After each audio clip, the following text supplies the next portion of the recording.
So my impression of the Maker Faire was that it was this really cool fusion of old-fashioned fair with modern, techie, futuristic vibes.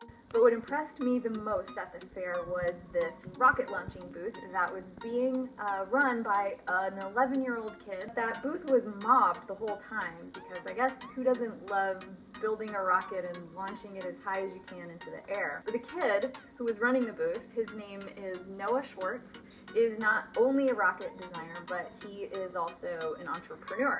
On Sunday, he took time away from his booth to go give a 3-minute pitch at the Adopt a Maker session to a group of entrepreneurs and investors about another one of his projects, which is called Noah's Fizzy Maple Lemonade. This business that he actually started when he was 7 in order to fund his rockets and the other projects that he loves to do, and it's actually been a pretty successful business. And by the way, he won, so he's going to receive more funding to expand this business. I was really impressed with Noah, and I needed to learn more about him as a designer because I figured he is an up-and-coming maker. He is going to be designing the things of our future, most likely, and his parents were kind enough to let me visit him at his home in Wakefield and ask him some questions about the choices that he makes when he designs some of the many projects that he does. And what do you make the rockets out of? Like, what materials do you use to make them? I use paper, duct tape, and those are the main ingredients, and then we use cardboard for the fins. It's a tube of paper inside that you roll around a mold like this. Oh, okay. So that's just a mold. That's not actually what you launch. You roll it around that, and then you take a piece of duct tape and you wrap the duct tape around like this way, because if you do it that way, it sometimes explodes. It's kind of cool to see, but then you don't have a rocket anymore. And then you just tape on the fins like that. Yep. So it's taped on. And have you ever made them out of anything else? Yes, I have.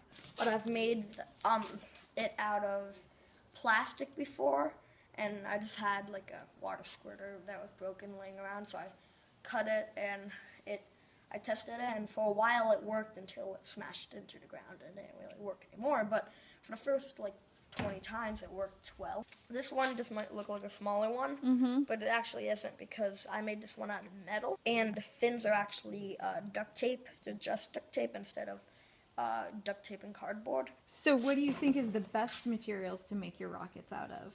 The easiest materials is probably paper and duct tape.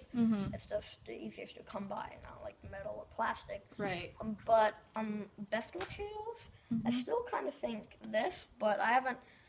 Those are the only 3 materials I've tested out with. I've not done more, so I really don't know how many different materials will launch in the sky.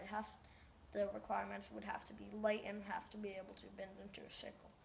But right now, paper and duct tape can go probably the highest. And so do you think, a benefit of making it out of metal or plastic? One of the benefits, this more goes to metal, is, I don't know where the other one was, it gets like, I don't know, something gets smushed or anything. Oh, okay, and they yeah. get crinkled at the top like that when they land. Yeah. But with metal, yeah, you can use the metal on ones more in plastic. It's still probably more durable than duct tape, but duct tape, like, it can form back up. Like plastic, you smash it on the ground, like that, does really nothing. Smash plastic on the ground, it probably will break. Okay, I like duct tape a lot. While digital media have 4 defining representational affordances, it's interesting to consider how well non-digital artifacts take advantage of them as well. For example, one of the biggest strengths of Noah's rocket booth was that it was highly participatory. On the other hand, the encyclopedic affordance is just not really relevant to the physical act of launching rockets. And the spatial affordance is something that we just take for granted when doing things in the real world. In contrast, the UVM Department of Computer Science hosted a booth that was not particularly participatory, but it did utilize all of the other affordances of digital media. This booth shared information about the department's efforts in evolutionary robotics.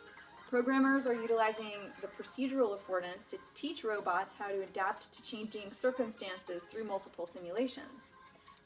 I learned that the ultimate goal of this work is to allow a remotely controlled robot to mine asteroids with minimal human supervision. Well, oh, okay. Shot. There you go. There you go.